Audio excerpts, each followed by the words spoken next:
Bienvenidos y bienvenidas a una tertulia literaria más aquí en Letras a Contraluz. Mi nombre es Ana Berta y el día de hoy tengo el gran honor de contar con la presencia de una invitada de lujo. Ella es Arlette Luébano. La vamos a conocer un poco más en un momento, pero quiero agradecerle primero que nada que haya aceptado esta cordial invitación. Yo tuve el gusto de escuchar parte de sus minificciones en el encuentro que hicieron de minificcionistas en el Fondo de Cultura Económica, la librería Rosario Castellanos, y fue algo muy, muy bello encontrar que voces femeninas están creando un antes y un después en la minificción y que este género pues ya está tomando todavía más y más fuerza. Entonces, me parece muy importante que se haga este reconocimiento a las mujeres escritoras y minificcionistas en específico. Arlette Luébano nació en Aguascalientes, en 1976. Tiene estudios profesionales en Derecho, Cuidados Gerontológicos y Letras. Ha publicado los poemarios Casi Verde, Tercera Persona, Informes sobre trenes que llegan y desaparecen, Apostillas Negras, Casa en Ruinas, No basta con nombrar al llanto, llanto, La maldición y la sangre, No y Peces. Textos suyos de narrativa han aparecido en las antologías Las Historias, Chispas, Historias para niñas y niños de Aguascalientes, Cuerpos Rotos, Latinoamérica en breve, Aquí comienza la sangre, El fulgor de la estrella negra, Aquí continúa la sangre, Resonancias, Poesía y naturaleza, Habitar la belleza y el dolor, Mínimas máximas, Mujeres en la minificción mexicana, Ventanas en el mundo, Amor es y Voz Violeta. Forma parte del colectivo Minificcionistas Mexicanas y de la red de escritoras de microficción REM. Fue ganadora del primer concurso internacional de escritura creativa de Escribalia, del Premio Nacional de Poesía Efraín Huerta y del Certamen Histórico Literario de Aguascalientes. Agradecemos infinitamente tu presencia virtual, Arlette, y esperemos también tu disfrute de esta entrevista como nosotros. Muchas gracias, de verdad, estoy muy contenta de estar aquí y aprovecho para mandar saludos porque yo estoy ahorita en San Luis, estaré en un momento más en la presentación de una antología de poesía, se las muestro un poquito, se llama Poesía Somos Nosotras, es un trabajo compilado por Fabiola Amaro, quien me hace el favor aquí ahorita de recibirme en su casa, entonces un saludo muy especial para ella que hace esto posible. Y estoy también en la mesa con Andrés Cisneros y Alexandro Roque, entonces muy contenta de estar también acompañada. Y por acá también te envían saludos, Renata Armas Biznácida, saludos desde Aguascalientes. Gracias. Bueno, vamos a iniciar con la pregunta que siempre nos gusta empezar en Letras a Contraluz porque nos permite conocer un poco del alma de los escritores, de los poetas y nos permite también descubrir cómo cada uno va encontrando ese camino hacia su verdadero destino. Y me gustaría que nos hablaras precisamente de eso. ¿Qué significa para ti la literatura y la poesía? ¿Y cómo descubriste que eran tu gran pasión? ¿Cuál es el valor que hoy en día consideras que tiene la palabra poética? Yo te podría decir que en mi caso fue algo muy natural, que viene desde la infancia.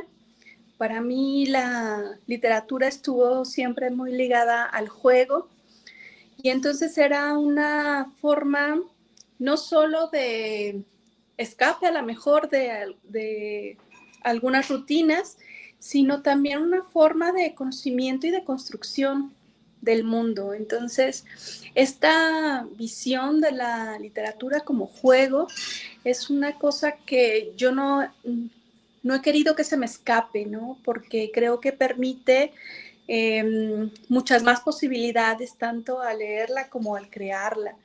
Y mis juegos consistían en eso, ¿no? Yo era muy niña cuando hacía mis primeras obras de teatro, cuando hice mis primeras canciones, cuando jugaba mis hermanos y con quien se dejara hacer la maestra o a leerles alguna obra o incluso compartir poemas en voz alta.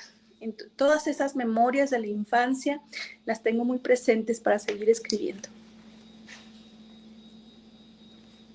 ¿Tendrás a la mano alguno de tus poemas? Sé que te había pedido minificción, pero no sé si por allí se puede escapar un poema.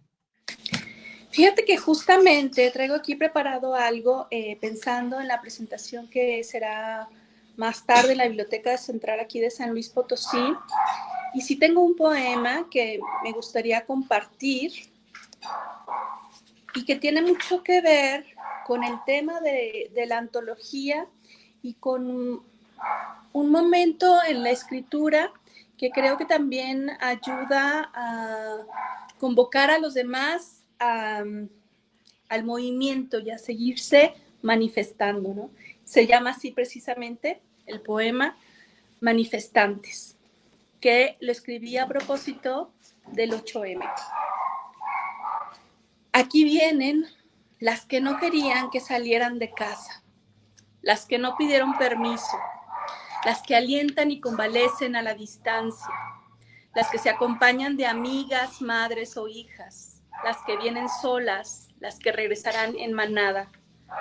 Vienen las que han corrido con las llaves en la mano, las que han reconocido un rostro en la alerta de desaparecidas, las que han gritado en oficinas y delegaciones sin ser escuchadas, las que escribieron una carta solicitando, pidiendo, implorando, y nadie atendió su miedo. Vienen porque saben de los nombres, de las que caminaron a casa y no llegaron, de las que dijeron no y les rompieron la boca, de las que ahora son solo un número para la autoridad, de las que fueron noticias por un día y después llanto y después silencio. Aquí estamos, las que renegamos del olvido, las brillantes y excéntricas y locas, las que somos furia y hartazgo y desobediencia, las que somos pólvora y chiribita, las que dañaremos puertas y muros y desacralizaremos todo lo desacralizable, por toda la sangre nuestra que ha corrido, por todo el dolor que no se borra. Aquí estamos, con el puño cerrado, con la mirada fija, eufóricas, sobrevivientes, invasoras de la calle y las columnas. Aquí estamos, aquí iremos, explosivas, manifestantes. Muchas gracias. Muchas gracias por compartirnos este poema que sin duda alguna nos lleva a la reflexión y a tomar conciencia de todos esos cambios que tenemos que hacer como sociedad, no solo las mujeres, todos y todas. Me gustaría que nos hablaras también un poco de esta vertiente y lucha feminista, donde a veces pareciera que la palabra no alcanza para poder hacer entender al otro cuando alguien se ve vulnerado o una mujer se ve vulnerada y no encuentra dónde pedir ayuda. Entonces, en ese sentido, ¿cómo nos puede ayudar la palabra poética? Y ya que estás también inmersa en lo del 8M, ¿a quién acudir cuando se requiere de apoyo? ¿Qué grupos en específico pueden auxiliar a las mujeres que están viviendo algún tipo de violencia, ya sea psicológica o física? Yo creo que la palabra es vital porque es muy importante saber nombrar las cosas. Le da otra textura, le da una forma de decirla, le da una claridad para saber contra qué estamos luchando. Entonces, en ese sentido, la palabra es vital. Desde luego, no podemos quedarnos solo con la palabra. La palabra lo que es un llamado a la acción. Y entonces, a partir de ella, hay que seguirse moviendo. Creo mucho en trabajar en conjunto, en que nos unamos, en que hagamos colectivos, en que nos apoyemos una a la otra. Yo creo que el primer lugar donde podemos pedir ayuda es con nuestra igual, con nuestra hermana, con nuestra amiga, con nuestra madre. Ese es nuestro primer punto de contacto siempre. Y a partir de ahí, pues ir creciendo. eso, el poder reconocernos una con la otra me parece vital. Sobre todo, yo pertenezco a una generación en la que socialmente nos enseñaban a dudar de otras mujeres. Nos decían que la peor enemiga de una mujer era otra mujer. Nos decían que mujeres juntas ni difuntas. Entonces, ahí me tocó romper con eso o apoyar a romper con eso. Creo que hoy más que nunca las mujeres debemos estar juntas.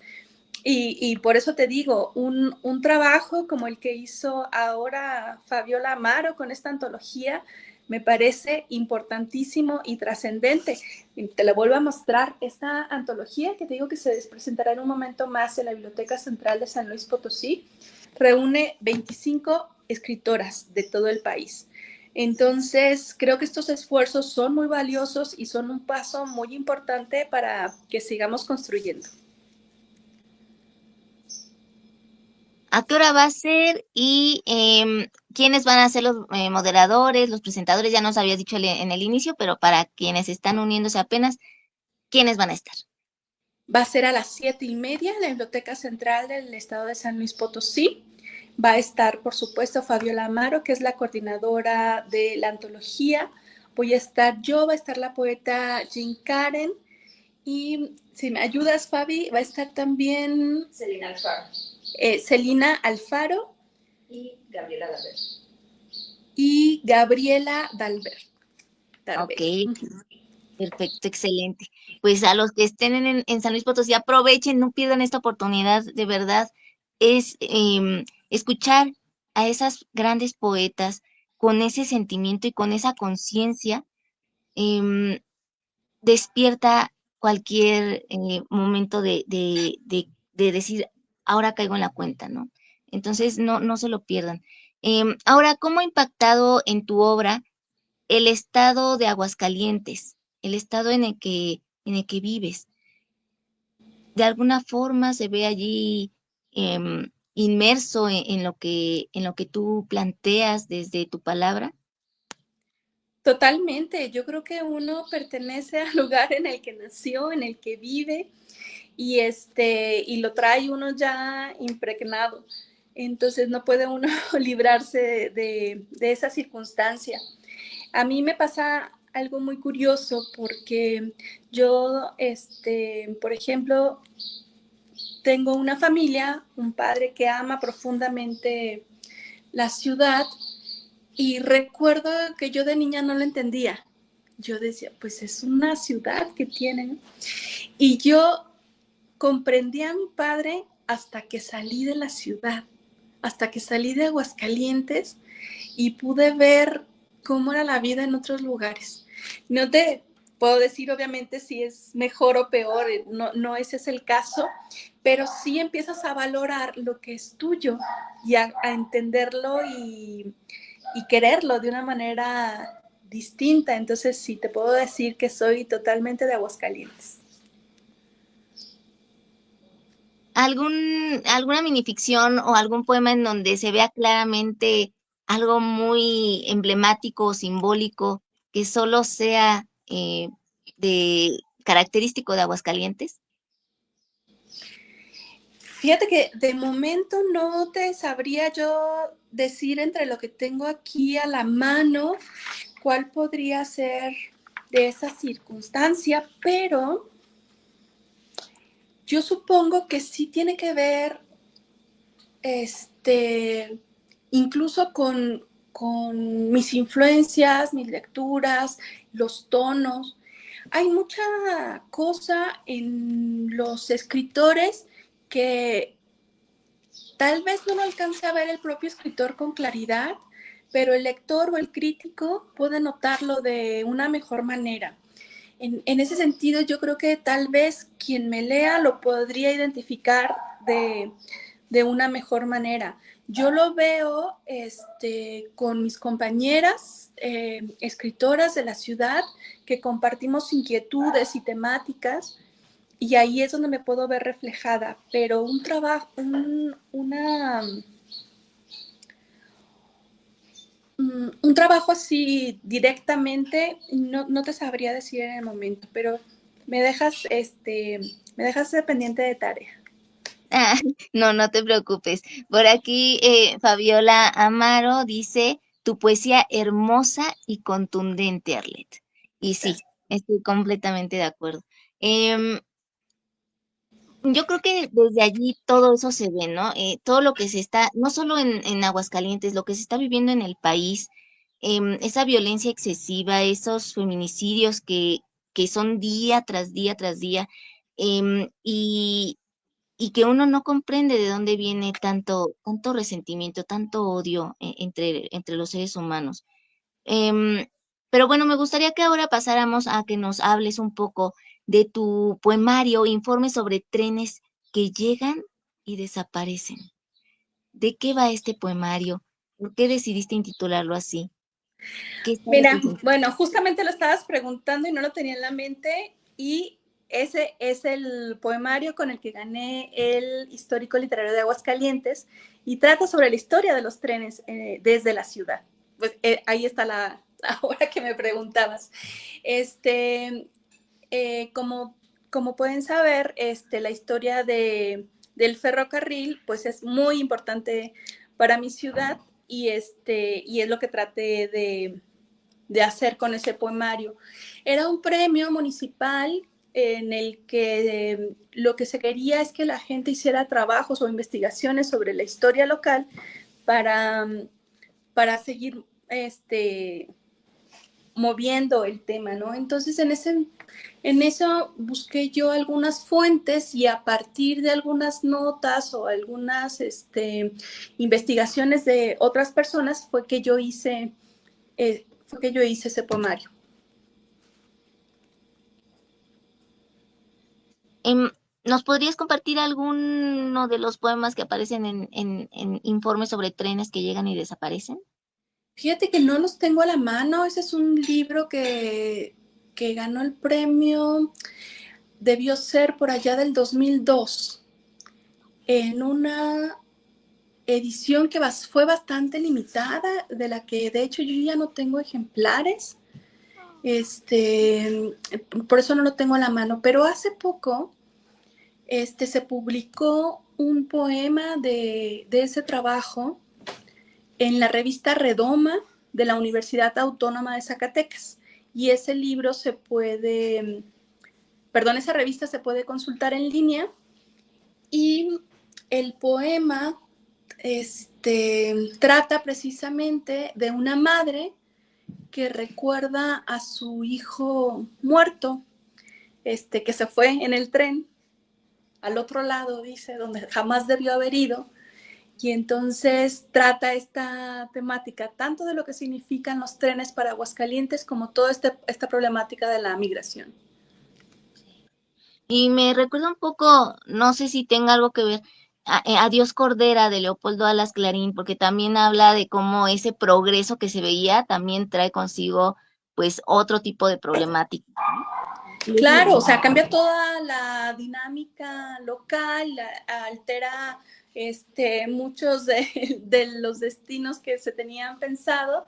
Y bueno, obviamente mi trabajo es mucho más modesto, pero creo que sí alcanza a rozar algo de esa problemática.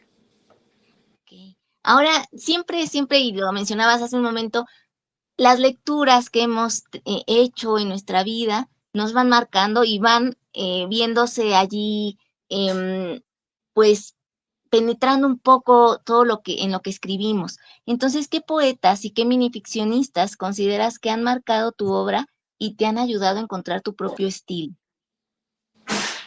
Fíjate que yo tuve la fortuna de estar en una escuela primaria en la que todavía se usaban mucho lo que eran los concursos de declamación.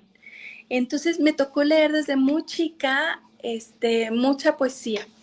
Y a mí me encantaba mucho Rubén Darío, y me gustaba mucho Juan de Dios Pesa. Y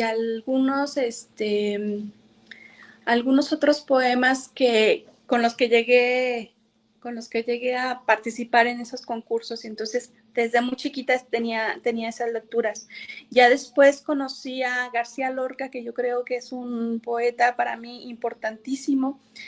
Y hasta la universidad descubrí yo a Jaime Sabines y a Efraín Huerta, gracias a mi maestro Felipe San José.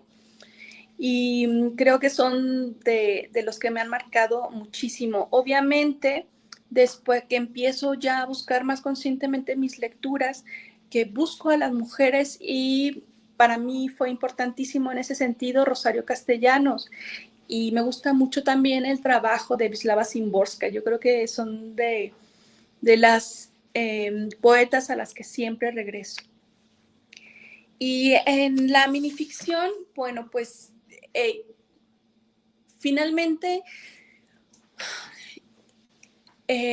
desde la crítica, en la minificción, digamos que es un género nuevo, es decir, no tiene tanto tiempo que se le menciona de esa forma.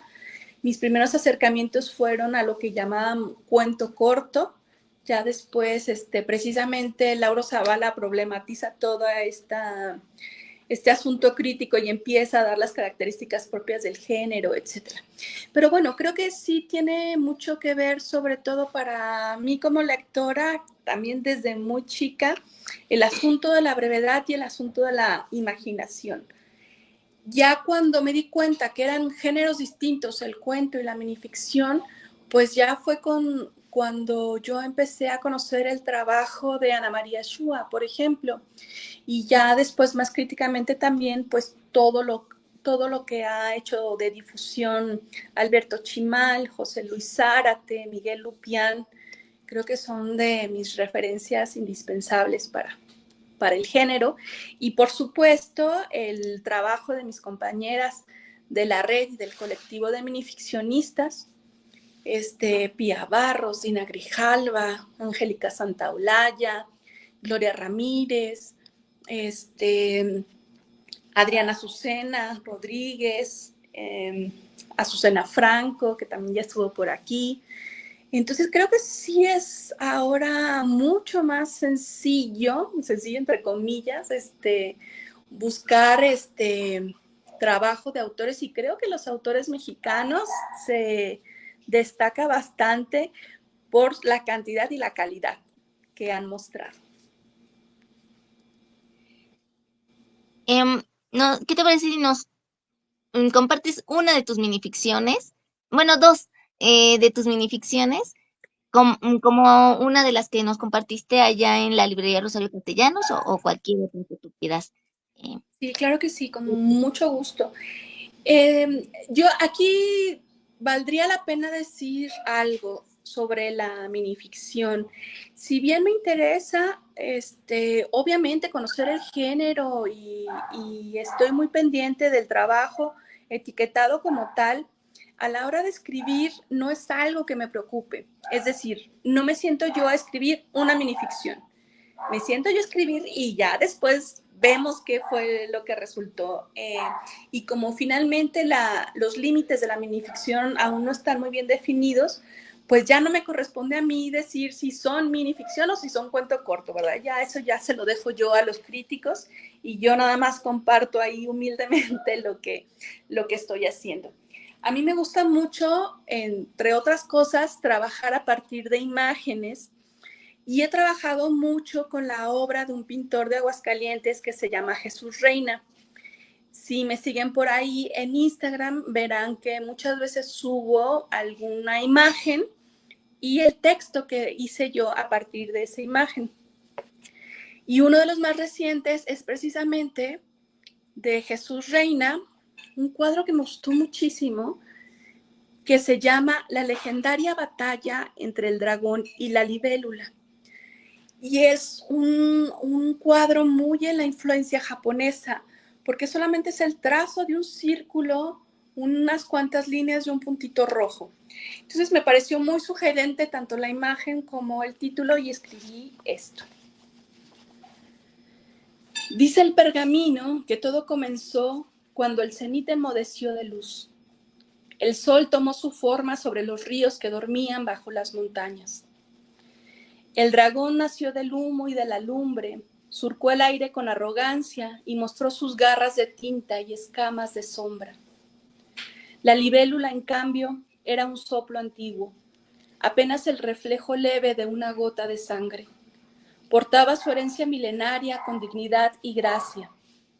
La batalla no fue una batalla, fue un gesto, un cruce de caminos entre el poder y la belleza efímera.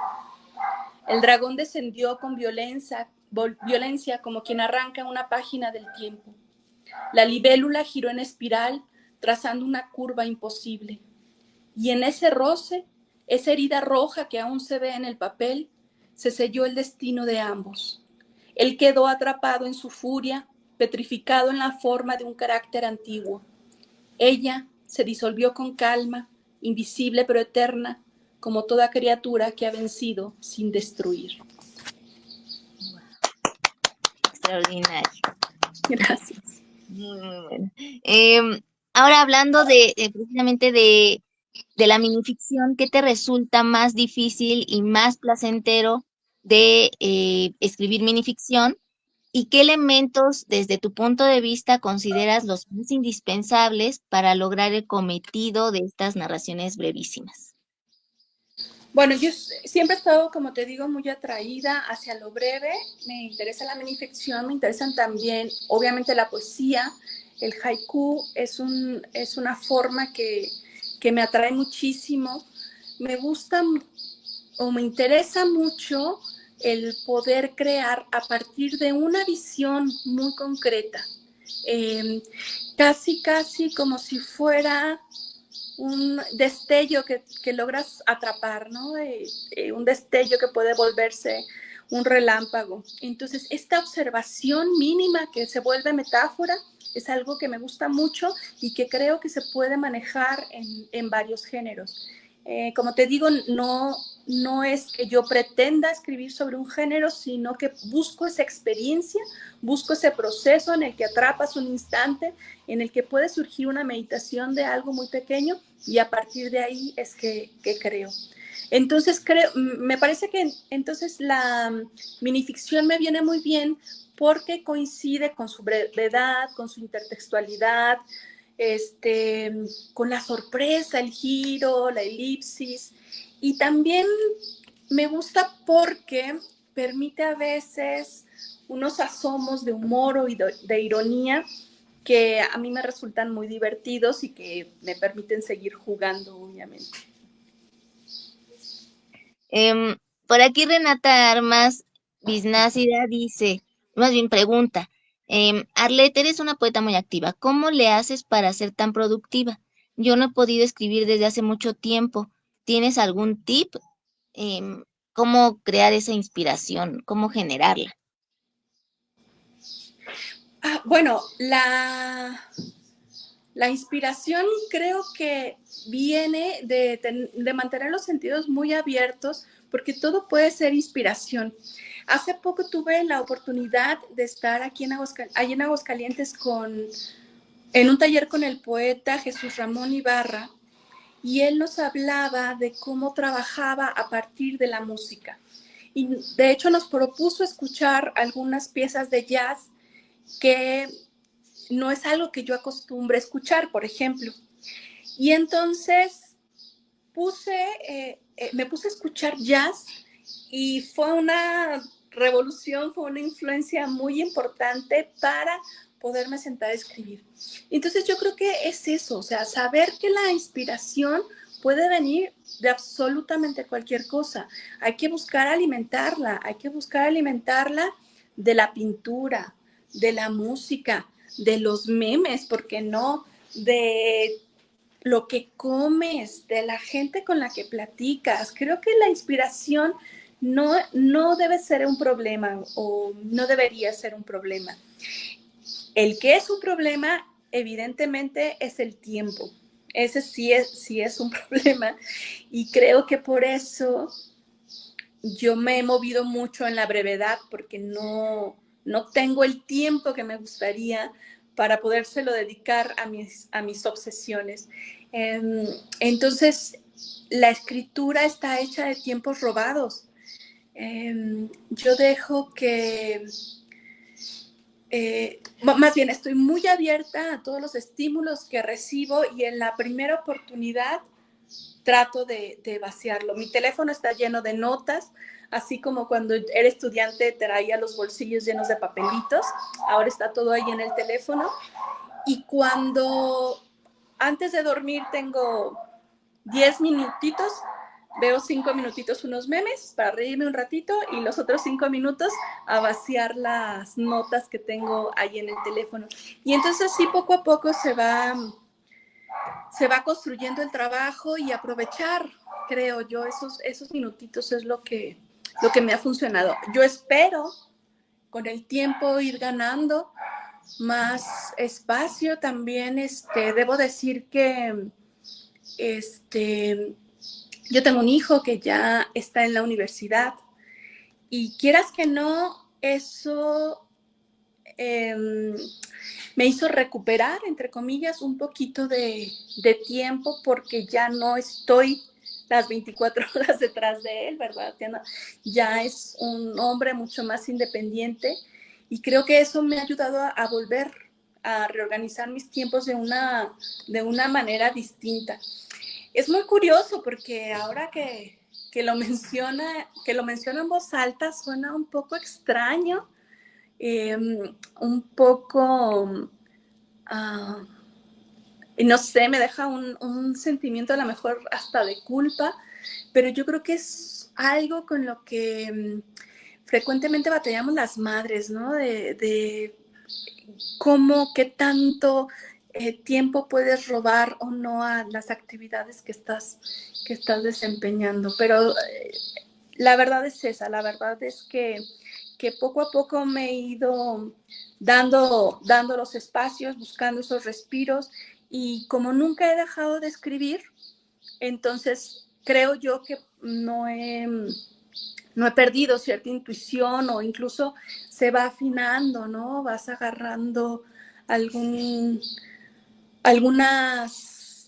caminos, vas encontrando cuáles son tus lugares más cómodos y a partir de ahí es que hay que dar rienda suelta y a lo que le robas a lo demás. Y justamente allí también entra otra reflexión en torno a la maternidad y la escritura, cómo se vive cada una. Me gustaría que pudieras ahondar un poco más en ello y, em, por otro lado, que nos platiques de qué ha representado para ti ser parte del colectivo Minificcionistas Mexicanas y de la REM. Bueno, yo creo que la maternidad es el trabajo más absorbente que existe en la vida de una mujer y es un trabajo bellísimo y creo que es el único trabajo que paga bien. ¿A qué me refiero con que paga bien? A que ves el resultado de tus desvelos, caminar por ahí todo hermoso y eso siempre es un motivo de orgullo. Entonces yo en ese lado estoy muy contenta. Y creo también, ahorita que hablábamos de inspiración, el tener la oportunidad de volver a vivir junto a alguien esos momentos de los primeros asombros, de los primeros descubrimientos, también los puede uno tomar como eso, como una oportunidad para no dejar uno mismo de aprender. Entonces es muy lindo acompañar a una infancia, es muy lindo ver cómo crece una persona. En ese sentido es absolutamente un privilegio que yo creo que nos mantiene activas tanto física como emocional y mentalmente. Pero también es cierto que es muy absorbente y que quizá fue mi caso y es el caso de muchas madres, pausas, mucho de la escritura, ya real, pues, ¿no? Porque uno está escribiendo todo el tiempo en la cabeza, pero ya al momento de sentarse frente al papel, ese tiempo es el que sí se ve limitado, pero creo que es cuestión también de tener un poco de paciencia y saber que finalmente, pues, los hijos crecen y se van. y hay que dejarlos ir también. Y hay que ser capaces de retomar el ritmo que traía uno, ¿no? De vida.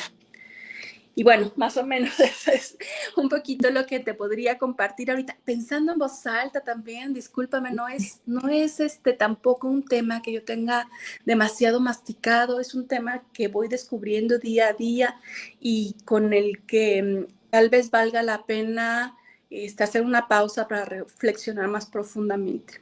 Espero poder hacerlo. Y bueno, mi experiencia en el colectivo y en la red de escritoras es extraordinaria. Yo estoy muy contenta por lo que se ha logrado como colectivo. En primer lugar, porque como te decía, creo que es muy importante el apoyo entre mujeres. El poderse reconocer en otra persona y además de que tuve la fortuna de estar con gente con una trayectoria impresionante y muy generosa, ¿no? Ambos colectivos, hay escritoras que tienen una trayectoria de 40, 50 años con escritoras que apenas comienzan. En ese sentido, te digo, me parece un ejercicio bastante generoso, pero que además nos ayuda a reconocer nuestro trabajo, a ganar un poquito de confianza y a poder seguirlo compartiendo. Si tú te fijas, incluso se puede ver desde mi semblanza, a pesar de que yo escribo prácticamente desde niña, mis publicaciones de narrativa son ya apenas hace unos pocos años, porque las oportunidades para publicar, sobre todo este tipo de géneros breves, son poquísimas. No había forma de que yo pudiera publicar algo. De hecho, no tengo un libro individual sobre narrativa. Es más bien participando en este tipo de iniciativas colectivas, por lo que yo pues no puedo más que estar muy agradecida de estos trabajos. Con respecto a eso, me gustaría que pudieras decirnos quiénes pueden formar parte del colectivo, cómo pueden participar, sale una convocatoria, qué otras actividades realizan aparte de ese apoyo que se dan entre ustedes para dar a conocer más el género de la minificción y, por supuesto, también de estas redes de minificcionistas. ¿Qué es lo que consideras que han logrado y que les falta todavía em, alcanzar como objetivos y como metas?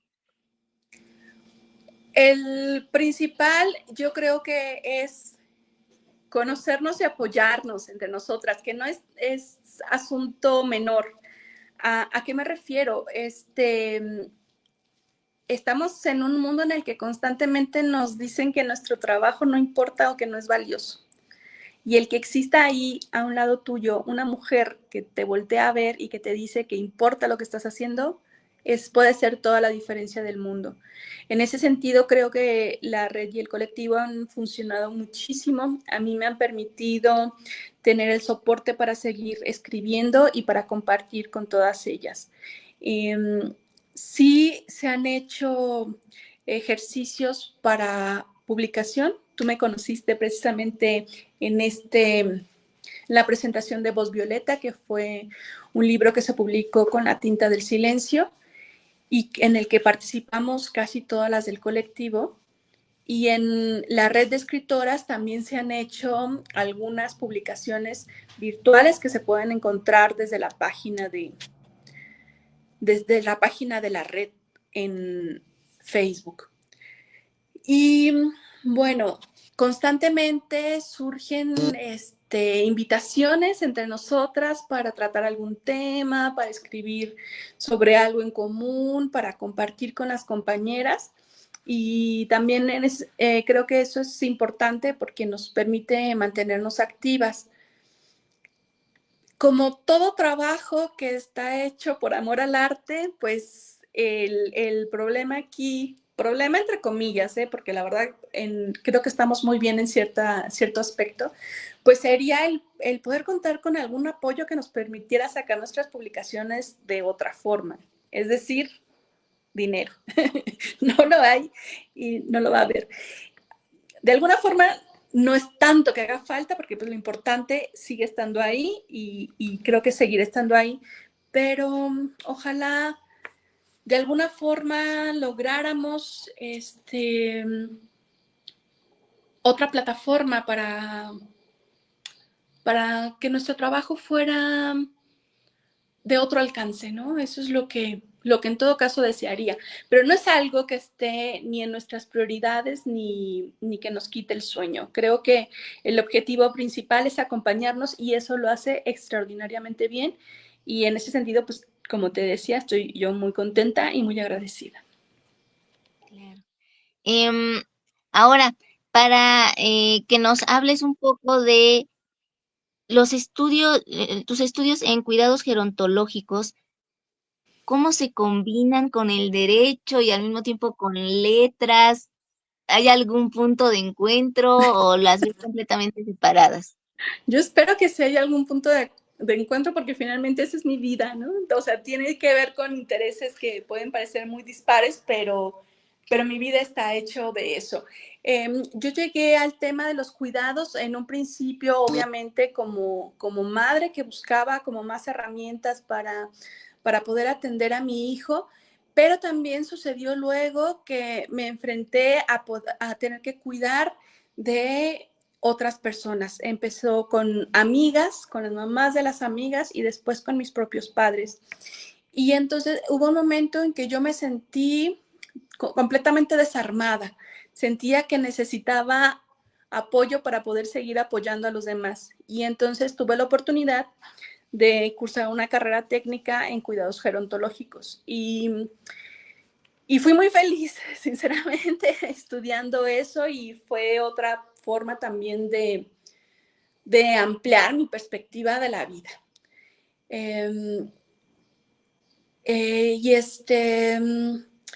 No es algo que yo haya podido como ejercer profesionalmente, pero sí me ha ayudado a comprender mejor a los adultos mayores que me rodean, a poder apoyar de alguna forma a mis padres, incluso ahora en pandemia, fue muy importante. Y para prepararme a mí misma hacia lo que es el camino a la vejez, que espero poder llegar, ¿no? Entonces, sí, para mí fue importantísimo y un antes y un después en mi vida. ¿Cómo se integra todo esto? Pues el haber estudiado Derecho me ayuda a comprender algunas cosas de las necesidades de los adultos mayores. Creo que pude hacer mi aportación en ese sentido. Y obviamente los cuidados se reflejaron en mi escritura. Justamente el año pasado presenté yo un proyecto en el PECDA con el tema de los cuidados y estuve trabajando durante 6 meses en un libro de cuentos que trata el tema desde distintas perspectivas.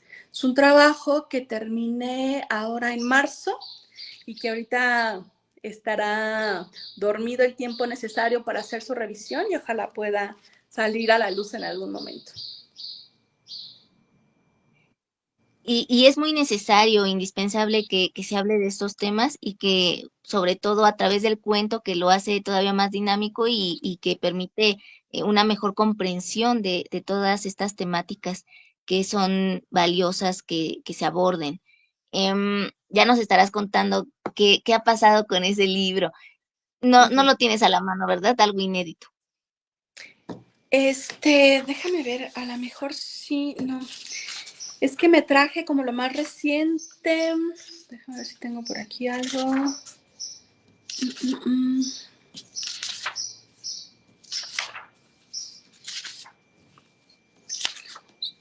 No, justamente de eso no lo traigo yo aquí ahorita. Pero No, bueno, debo decir que, como te comentaba, tengo mi cuenta en Instagram pública, que es arlet.luébano, y ahí en las historias destacadas tengo minificciones y tengo poesía, como para que puedan ver lo más reciente. Tengo también destacadas algunas de las fuentes que utilicé yo para elaborar mi proyecto del PECTA, lo pueden ver ahí también. Y en mi página de Facebook también, ahí es al revés, luevano.arlet, ahí hay algunos posts en los que están algunas minificciones también sobre el tema de los cuidados. Entonces, Excelente. bueno, A se pueden por seguir. ahí conseguir. Sí, sí, sí. Y bueno, me gustaría que nos hables brevemente de cuánto tiempo consideras que debe de dejarse en reposo un texto para después retomarlo y entonces sí ya sacarlo a la luz. ¿En qué momento ya dice uno, está listo, puedo dejarlo salir? Yo creo que varía mucho, tiene que ver mucho con la forma en que se enquistó en tu mente. ¿A qué me refiero? El proceso de escribir es uno en el que estás inmerso y pasa por una curva, ¿no? Lo acabas de escribir y te encanta. Lo lees al día siguiente y dices, qué cochinada escribí. Lo vuelves a leer y dices, no está tan malo, le voy a hacer estos ajustes. Entonces es un sube y baja en el texto calientito. Y en ese momento es muy difícil hacer la corrección porque no eres objetivo. Es como si estuvieras en medio de una tormenta emocional, que es lo que te llevó a escribir ese texto. Entonces, el tiempo que tiene que descansar es el tiempo que te permite a ti despegarte del texto y que tú puedas verlo con ojos críticos y darle entonces sí su última revisión. Por eso yo desconfío mucho de la alegría que sientes al haber escrito algo. Te digo, desconfío, pero también es muy emocionante esa inmediatez. Por eso,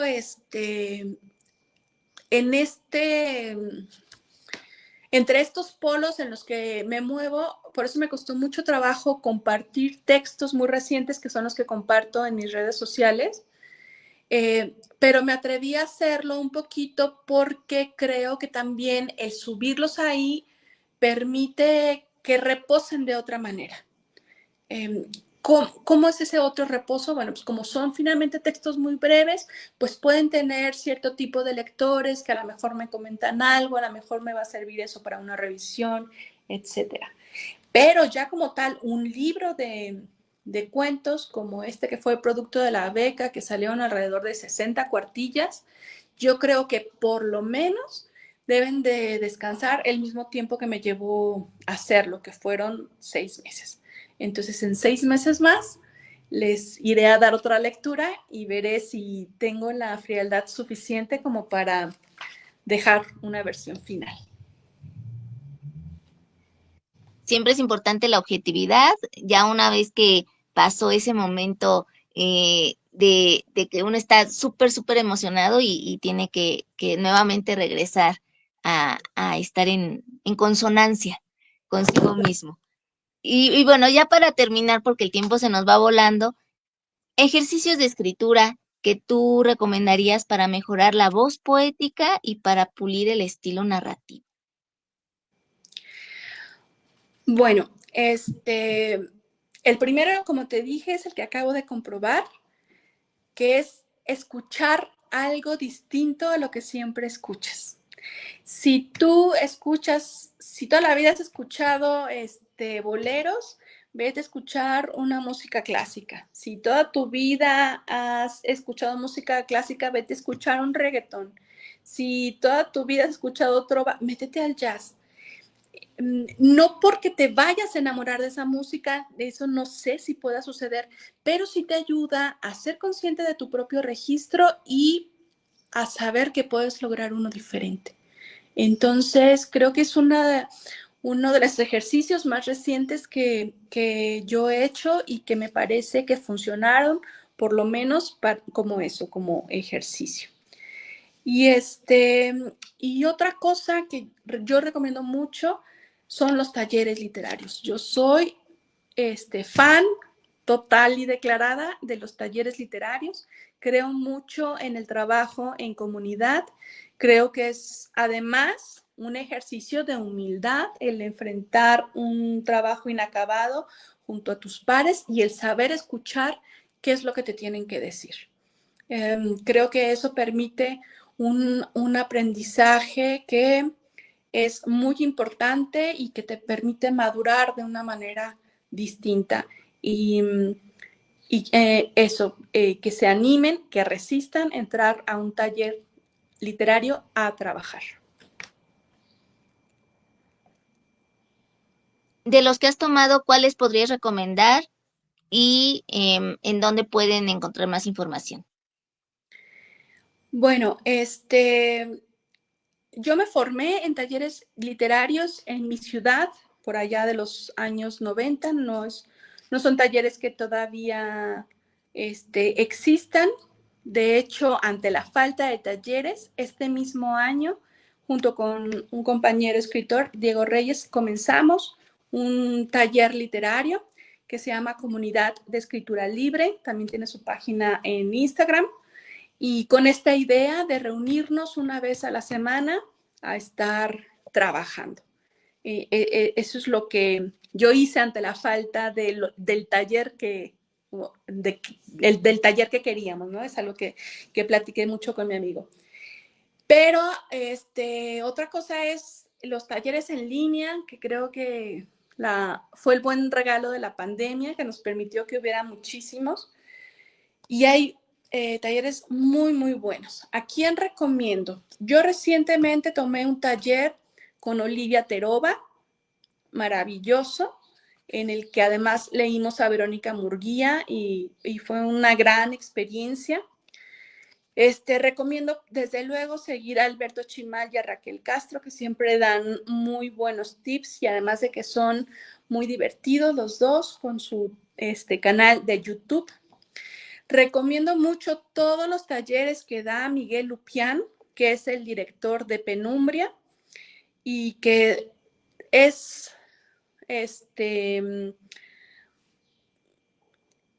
una persona que sabe muchísimo sobre el género del terror y tiene una cantidad de lecturas que muy generosamente comparte y por lo que yo diría que no se pierdan sus talleres. Tomé algún taller también con Luis Flores, que está en redes como Lufloro Panadero, que es un genio de la métrica. Me gusta mucho también cómo trabaja. Y me gusta mucho el trabajo de Luis Eduardo García, que aún no tomo taller con él, pero lo haré próximamente y estoy muy emocionada de participar con él. Excelente. Pues compártenos 2 minificciones o una minificción y un poema y con eso nos despedimos. Y bueno, recuérdanos también tus redes sociales para que puedan seguir quienes vean esta transmisión, los quienes lo vieron en vivo y quienes lo vean en diferido. Muy bien. Te comparto una muy breve que se llama Madre. Mi madre ya no me recordaba, ya no recordaba a nadie, pero todavía tenía fuerza para salir al jardín y hablar con los pájaros. Yo cada vez la visitaba menos, solo cuando la culpa me arrastraba hacia esa casa de retiro. Yo no podía con la tristeza. Hoy la encontré en su habitación, sentada a la orilla de la cama, sostenía una foto. Me acerqué para verla. Era yo, de 5 años, junto a una jaula que tuvimos siempre vacía. Mi niña, decía mi madre para sí misma, mi niña, volteó conmigo. Mi niña se fue volando, me dijo. Llévame al jardín para hablar con ella. No pude contener el llanto. No sé a quién pensó que consolaba, pero me dijo, no llores, las niñas siempre se van volando. Un día podremos volar con ellas. Y gracias. Esto que se llama Medusa. Nadie conoce el idioma con el que la enamoró, pero el mar llegó hasta ella, irrumpiendo en el templo de la sabiduría, donde se escucharon olas estrepitosas, un canto lejano de sirenas y los ecos de una batalla intramarina. La más bella quedó maldita. Llevó desde entonces indescifrable, impenetrable, un rumor de agua violeta. Mas nadie perturba el frío corazón de la cordura en vano. La más bella fue devuelta a casa donde solo los monstruos le esperaban.